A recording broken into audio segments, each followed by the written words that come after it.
Have you ever wondered what would happen if everyone suddenly got a pay raise? Sounds great, right? Well, that's essentially what increasing the minimum wage does. But here's the kicker. It's not as simple as it sounds. The debate around raising the minimum wage is like a never-ending game of economic tug-of-war. On one side, you've got folks saying it's the key to lifting people out of poverty. On the other, you've got people warning it could lead to job losses and economic doom. This stuff matters. It affects millions of people's lives.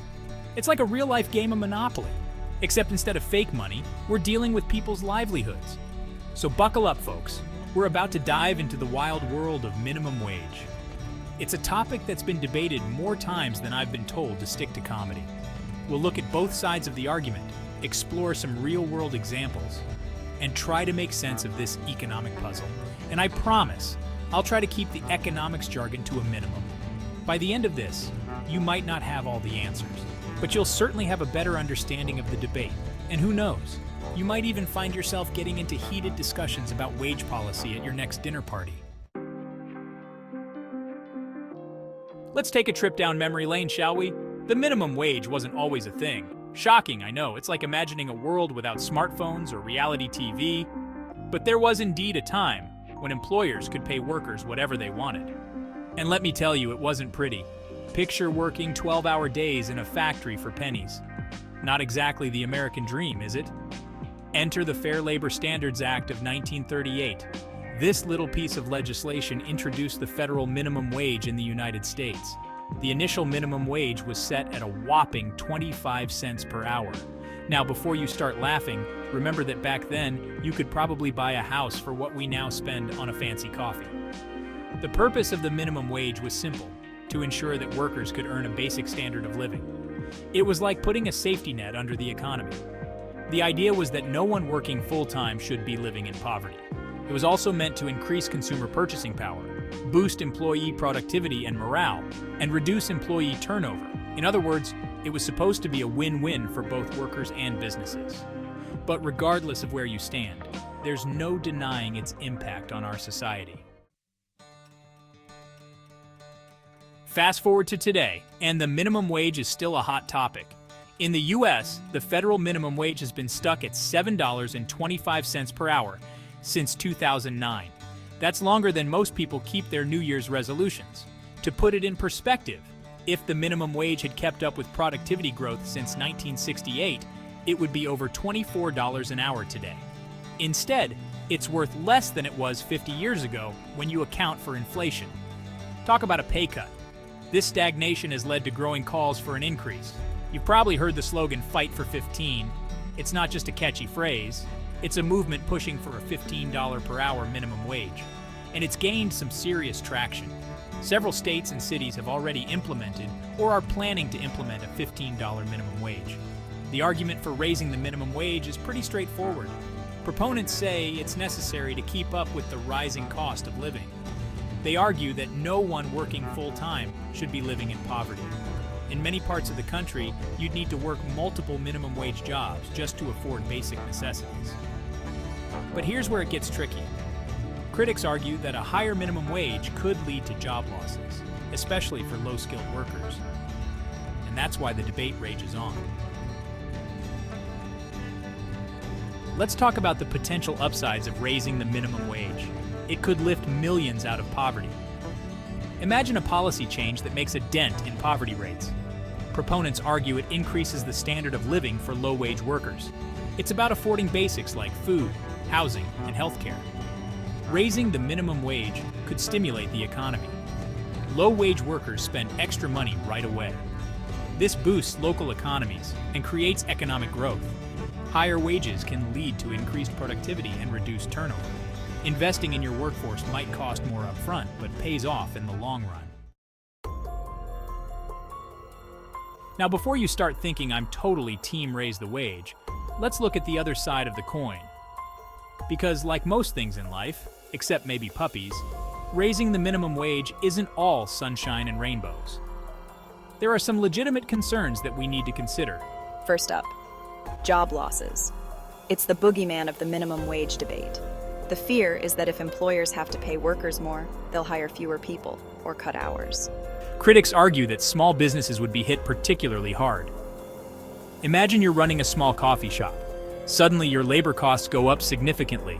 You might have to raise prices, which could drive away customers. Or you might have to cut staff or reduce hours. And for many small business owners, the margins are already razor thin. A significant wage increase could be the difference between staying afloat and going under. There's also concern about inflation. The argument goes like this. If businesses have to pay higher wages, they'll raise prices to compensate. This could lead to a cycle of inflation, where everything gets more expensive, effectively canceling out the benefits of the wage increase. Lastly, there's the argument about job automation. Some fear that if labor costs go up too much, businesses will invest in machines to replace human workers. And while automation might be great for productivity, it's not so great for the workers who lose their jobs. Section 6. Seattle's Experiment, a Case Study. Let's zoom in on a real-world example, shall we? Seattle, the land of coffee, grunge music, and apparently economic experiments. In 2014, Seattle became one of the first major cities in the United States to pass a $15 minimum wage law. The law was implemented gradually, with different schedules for different sizes of businesses. Large employers with 500 or more employees had to reach $15 per hour by 2017, while smaller businesses had until 2021. So what happened? Well, it's complicated. Some studies found positive effects. Low-wage workers saw their earnings increase and there was little evidence of job losses. Workers were earning more, but the job market didn't collapse. But wait, there's more. Other studies found more mixed results. While workers who kept their jobs saw higher earnings, there was some evidence of reduced hours and job losses, particularly for the least experienced workers.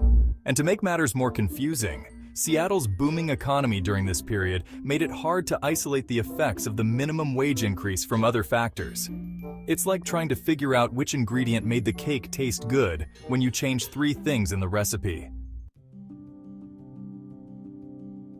Section 7. The UK Experience, a different perspective. Now let's hop across the pond and take a look at the United Kingdom. To understand your own country's policies, you need to look at them from a different angle. The UK introduced a national minimum wage in 1999. They used different minimum wage rates for different age groups. Rates for 25 and over, 21 to 24, 18 to 20, under 18, and apprentices. Studies have generally found positive effects. Minimum wage increases haven't led to significant job losses. Employment rates have generally remained high. The UK's experience is often cited as evidence that minimum wage increases don't necessarily lead to job losses, but context matters. The UK has different labour market institutions and economic structures. What works in one country might not work exactly the same way in another. Section 8. Balancing Act, Weighing Pros and Cons. So, where does all this leave us? Well, if you're looking for a simple answer, I'm afraid you're out of luck. The minimum wage debate is like a complex juggling act, with multiple balls in the air at once. On one hand, we have the potential benefits, reduced poverty, increased standard of living for low-wage workers, potential economic stimulus, and possibly even some benefits for businesses. But on the other hand, we have the potential drawbacks, concerns about job losses, particularly for small businesses and low-skilled workers, fears of inflation, and the specter of increased automation. The challenge is figuring out how to balance these competing concerns. What complicates matters further is that the effects of minimum wage increases can vary depending on the specific context. Factors like the current wage level, the size of the increase, the state of the economy, and the characteristics of the local labor market can all influence the outcomes. So what's the solution? Well, there's no one-size-fits-all answer. It's more about finding the right balance for each specific situation. This might mean gradual increases rather than sudden jumps, different rates for different regions or industries, or complementary policies to support affected businesses and workers. And just like fashion, economic policies need to evolve with changing circumstances.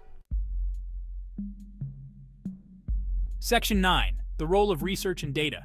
Now you might be thinking, John, this all sounds very complicated. How do we actually figure out what works?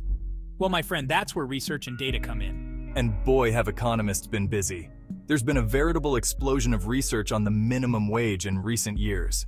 One of the challenges in this research is separating the effects of minimum wage increases from other factors affecting the economy. Researchers use various methods to try to isolate the impact of minimum wage changes, from comparing neighboring counties with different minimum wages to using sophisticated statistical techniques. And what does all this research tell us? Well, it's a mixed bag. Some studies find negative effects on employment, particularly for low-skilled workers and teenagers. Others find little to no effect on employment, and some even find positive effects.